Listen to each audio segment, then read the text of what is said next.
భారతదేశంలో దక్షిణ భారతదేశంలో హిజ్రాలుగా మనం పిలుస్తాం. మరి తమిళనాడులో ఆరవనీస్ అని అంటాం. అటువంటి ఈ ట్రాన్స్జెండర్స్కి అంటే ఈ హిజ్రాలకి ఒక దైవం ఉంది, కులదైవం. ఆయనే ఆరవన్. ఈయన ఎవరు అంటే ఆయన అర్జునుని యొక్క కుమారుడు. ఉలిపి అనేటటువంటి నాగకన్యకి అర్జునుడికి పుట్టినటువంటి వాడు ఈ ఆరవనుడు అన్నమాట. అయితే ఈ ఆరవన్ ఏం చేస్తాడంటే మనకి మహాభారతంలో ఆయన యొక్క పాత్ర కనబడుతుంది. శ్రీకృష్ణ పరమాత్మ ఏ విధంగా అయితే బర్బరీకుడి యొక్క శిరస్సును తీసుకుంటాడో మరి అదే విధంగా ఒక హీరోయిక్ డెత్ కావాలి కాబట్టి ఆ మహాకాళికి బలిగా ఈ ఆరవుడిని ఇచ్చేస్తాడనమాట శ్రీకృష్ణ పరమాత్మ. ఈయన ఆరవుడు మేల్ టు ఫిమేల్ ట్రాన్స్జెండర్స్ ఎవరైతే ఉన్నారో భారతదేశంలో వాళ్ళంతా కూడా ఈయన్ని పూజ చేస్తారు. ఈయన యొక్క కథ తమిళ వెర్షన్లో మహాభారతంలో మనకి ఈయన ప్రస్తావన కనబడుతుంది. ఆరవన్ ఈ అర్జునుడు, తర్వాత పాండవుల్లో మెయిన్ హీరో ఉలిపి నాగకన్య అంటే నాగ దేవతీమే, వాళ్ళిద్దరికీ ఆమె నాగ ప్రిన్సెస్ కూడా. అటువంటి వాళ్ళకి మరి ఈ విధంగా పుడుతుంది. ఎప్పుడంటే ఈ సంఘటన ఎప్పుడు జరుగుతుందంటే ఈ పాండవులంతా కూడా నార్త్ ఈస్టర్న్ ఇండియా వైపు వాళ్ళ యొక్క వనవాసంలో తిరుగుతున్నప్పుడు అర్జునుడు ఉలిపి కలవడం జరిగిందనమాట. అయితే ఈ ఇరావన్ని ఇరావంత్ అని కూడా మనం పిలుస్తాం. ఇది హిందూ ఎపిక్ అయినటువంటి మహాభారతంలో చిన్ని పాత్ర అనమాట ఈయన ఆరవంది. ఈయన సన్ ఆఫ్ పాండవ ప్రిన్స్ అర్జునుడికి, ఆ తర్వాత నాగా ప్రిన్సెస్ ఉలిపికి. కాబట్టి ఇరావన్ అనేటటువంటిది ఇస్ ద సెంట్రల్ డైటీ అనమాట. ఏ కల్ట్ కంటే ఇక్కడ కుట్టంతవార్ లేదా కుట్టందవార్ అనేటటువంటి ఒక శాఖకి, ఒక కల్ట్కి ఆయన ఈ పూజలు అందుకుంటాడు. అలాగే ఈ యొక్క పేర్లన్నీ కూడా కామన్లీ నేమ్ ఆయనకి ఇచ్చినటువంటి కామన్ పేరు అది ఆ ట్రెడిషన్లో. అలాగే ఆయన చాలా పెద్ద పాత్ర ద్రౌపది శాఖలో కూడా ఈయన పేరు చెప్పుకుంటారు, ఈయన పూజిస్తారన్నమాట. అలాగే he plays a major role అనమాట ఈయన Iravan in Draupadi sect as well in this Kuttandavar అనేటటువంటి సెక్ట్స్లో. మరి ఈ రెండు సెక్ట్స్ కూడా తమిళ్ ఆరిజిన్తో ఉంటాయి. అందువల్లనే ఈ ఒక ప్రాంతం, దేశంలో ఉన్నటువంటి ఒక ప్రాంతంలో మరి ఈయన పూజలు అనేటటువంటి ఒక విలేజ్ డైటీ, ఒక గ్రామ దేవతగా ఈయన పూజిస్తారు. అందుకే ఈయన పేరు ఆరవన్ అన్నమాట. అలాగే ఈయన మహాభక్తుడు అనమాట. ఈయన ఈ ట్రాన్స్జెండర్స్ ఎవరైతే ఉన్నారో అటువంటి వాళ్ళందరూ కూడా ఆయన ప్యాట్రన్ గాడ్ అనమాట. అందువలన ఈ కమ్యూనిటీస్ అన్నీ కూడా, ఈ హిజ్రాల కమ్యూనిటీస్ అన్నీ కూడా తమిళనాడులో మనం ఆలీస్ అంటాం. ఆరవాణి అని తమిళ్లో, హిజ్రా అని చెప్పి మనం సౌత్ ఏషియాలో మనం వీళ్ళని పిలుస్తాం. వీళ్ళ యొక్క ఆరాధ్య దైవము ఈ యొక్క ఆరవన్ అన్నమాట. ఈ ఆర్యవన్ ఏమవుతాడంటే ఈయన శ్రీ మరియమ్మన్ టెంపుల్లో, మరి ఈ సింగపూర్లో ఉన్నటువంటి మరియమ్మన్ టెంపుల్లో పూజలు అందుకుంటాడు. ఆయనకు ఒక గుడి కూడా ఉంది. అలాగే ఒక సర్పము ఆయన యొక్క తలని ఇలాగ శిరస్సు మీద ఇలా ఉండి రక్షిస్తూ ఉంటుందన్నమాట. ఆయన ధరించేటటువంటి అస్త్రాలు ఏమిటంటే వెపన్స్, స్వాడ్ కత్తి ధరిస్తాడు. బౌ అండ్ ఆరోస్ అంటే ధనుస్సు, ఈ యొక్క బాణాలు. అదేవిధంగా ఎఫిలియేషన్ ఎక్కడి నుంచి వచ్చిందంటే ఈయన నాగా ఎఫిలియేషను. మరి పేరెంట్స్ ఉలిపి, అర్జునుడు అనమాట. మరి ఈయన యొక్క భర్త లేదా భార్య, కన్సర్ట్ అంటాం కదా, స్పౌజ్ ఎవరంటే కృష్ణుడు. ఈ శ్రీకృష్ణుడు మోహిని అవతారం ఎత్తి ఈ ఆరవణ్ణి పెళ్లి చేసుకున్నాడు. దానికి సంబంధించినటువంటి మనం ఒక కథ ఉందన్నమాట, అది చెప్తాం. మహాభారతం ఏమని చెప్తుందంటే ఇరావన్ ఒక హీరోయిక్ డెత్ ఈ 18 రోజుల యొక్క కురుక్షేత్రం జరగక ముందు చనిపోతాడు. అది ఎలా అంటే మహాభారత యుద్ధం జరుగుతున్నప్పుడు ఈ యొక్క ఎపిక్స్ మెయిన్ సబ్జెక్ట్ అన్నమాట ఇది.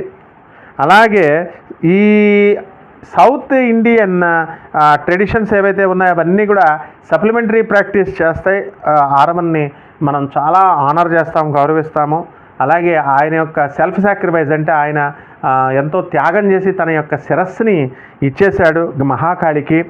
ఎందువలనంటే ఆమె యొక్క కరుణ కలగాలి, ఈ మహాభారత యుద్ధంలో ధర్మం అంటే పాండవులు గెలవాలి అనేటటువంటి ఉద్దేశంతో ఈ యుద్ధంలో మరి కుట్టంతవార్ ట్రెడిషన్ ఏం చేస్తుందంటే ఏం ఫోకస్ చేస్తుందంటే మొత్తం 3 వరాలు ఈయన యొక్క ఆరవన్కి లార్డ్ కృష్ణ శ్రీకృష్ణుడు ఇస్తాడనమాట.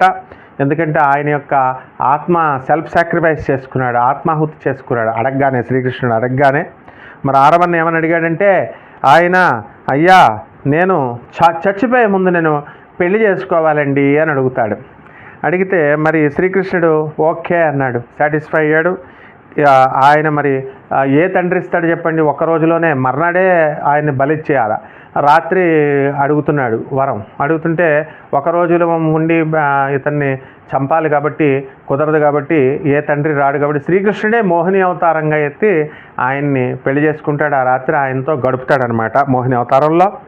కృష్ణుడు సాటిస్ఫై అయ్యి ఈ మోహిని ఫీమేల్ రూపాన్ని ధరిస్తాడు. కూబాగం తమిళనాడులో ఒక ఊరు ఇది. అటువంటి సంఘటన ఇది రీఎనాక్ట్ చేశారనమాట. 18 రోజుల ఫెస్టివల్ తర్వాత 18 రోజుల ఫెస్టివల్ జరుగుతుంది అక్కడ, ఉత్సవం అక్కడ ఇది జరుగుద్ది. ఫస్ట్ ఏం చేస్తారంటే సెరిమోనియల్ మ్యారేజ్ జరుగుతుంది ఆరవన్కిను ఆలీస్కి. అంటే మేల్ విలేజర్స్ అందరూ కూడా అక్కడికి వస్తారు, మగ వీళ్ళంతా కూడా ఆరవన్ మీద ఒట్లు వేసుకుంటారనమాట, ఆరవన్కి ప్రమాణం చేస్తారు.